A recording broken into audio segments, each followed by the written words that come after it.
che ricordo porti via con te? Devo dire che è stata una bella settimana, è iniziata bene martedì quando sono arrivato e è finita meglio stasera con il doppio. È stato un torneo abbastanza impegnativo sia per il numero di iscritti che per la qualità dei giocatori in campo e sono molto contento di aver vinto il torneo con il mio compagno di squadra Manuel Mazzella e spero che quest'anno di essere più competitivo al fuori d'Italia tra un mese e mezzo quando ci sarà il torneo di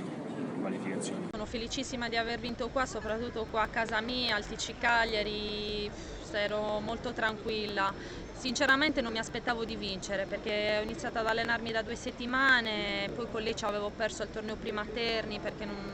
non sono in formissima, ho iniziato a lavorare e quindi quando posso mi alleno. E niente, oggi finale tosta, poi con Federica che gioca bene, poi ci avevo appena perso, quindi un po', sai, un po' di tensione della finale, poi alla fine vuoi sempre vincere, quindi un po' di cose. Beh, niente, ho giocato sempre meglio, ogni turno giocavo meglio, quindi più partite fai, poi prendi fiducia, ti muovi meglio fisicamente, senti meglio tutto e sono contenta di aver vinto, ecco. Adesso aspetterò Roma, il Foro Italico, che ci ho già giocato in qualificazioni quando ero 129, sarà diverso perché prima era diciamo più